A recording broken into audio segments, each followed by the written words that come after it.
So making up where the other one lacks. So tandem bike riding. And the beauty behind prospering is you'll know you're prospering when you can swallow this and reproduce it, is that we teach what we know, but we recreate who we are. It's good. So we teach what we know, but we recreate who we are. So you've got to be focused on the who that you are if you want to prosper. It's good. So I think a fruit of the prospering stage is if you got great kids and other people are complimenting you on your great kids, awesome behavior, they are pursuing God, they're gentlemen, they're just all around good humans. Like, that is a great example that you are in a prospering season because you've weathered the storms of discovering, persevering, and restoring. The kids have seen that, and the lessons of who you are showing up in the template of the children that you have. For sure. And some great tools to make sure you're prospering, again, is to serve one another. To be serving your spouse selflessly, doing the things that you don't want to do simply out of love is a big one. Serving in it, it's intricate. Pursuing your spouse. Pursuing is two things. It's awareness and action. Being aware of her as she develops over time and her not only desires, but how she thinks and the things that she wants continue to evolve. Is you've got to know those things, which means you've got to continue to date your spouse, get to know them, and put action behind it.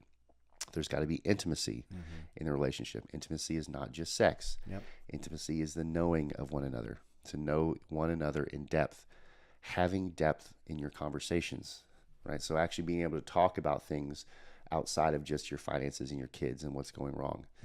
Having depth in conversation is, again, comes back to the knowing part, the intimacy.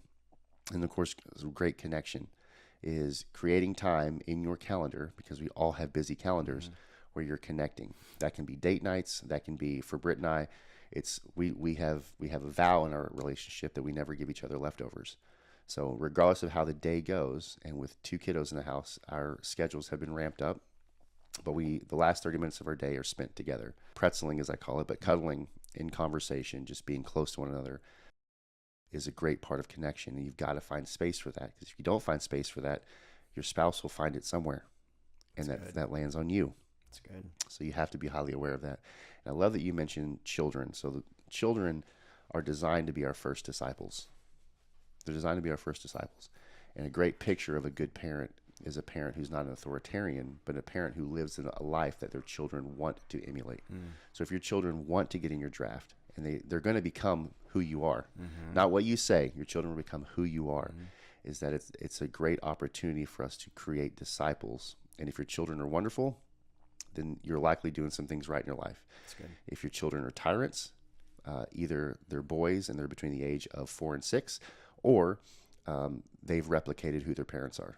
Another great, this is a segue, but heading into the last ring is mentoring.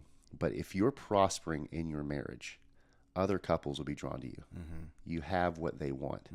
They'll want to come visit you. They'll ask you for coffee. Hey, can we go to dinner?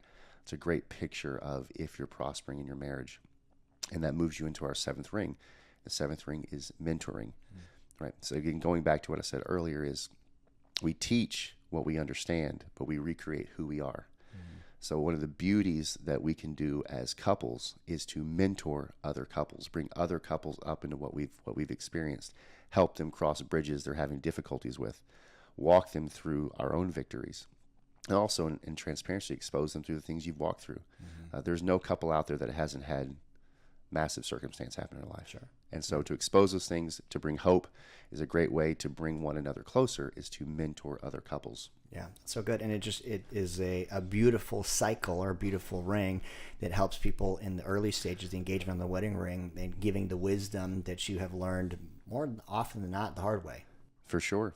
And we'll throw this last part out on the mentoring, because it is a mentorship that you probably don't think about, is you're mentoring your children on what marriage looks like. Yeah. You have the opportunity to show them what a marriage shouldn't look like, or you have the opportunity to show them what a marriage can look like. So good. And so the single greatest thing a father can do for their children is to love their mother well, which means love their mother first. Love them over your work, love them over your toys, love the spouse, your wife, over even your children. Aaron and I were talking offline before this, and this is one example of several.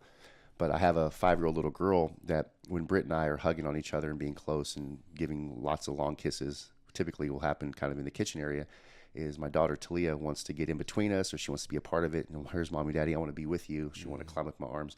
And I'll literally tell her, no, I'm loving on mommy right now. And I kind of have to push her back just a little bit. But as she steps back, she gets to watch dad love on mom. That's good. In her, that creates security, gives her a sense of knowing.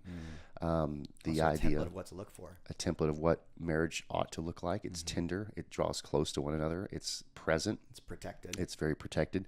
So that's one scenario of many that we can create as a mentorship, because you're mentoring your children whether you know it or not. It's good. So powerful. It's we talked about this a lot, but you're gonna do it intentionally by following these steps, taking the guidance, getting inside of a group that will challenge your current perspective, reading the books, listening to the podcast, and doing the work. You're gonna either do it intentionally and leave an imprint on your kids, or you're gonna do it accidentally and wonder why she opens an OnlyFans account when she's 20. Goodness, that took a hard left.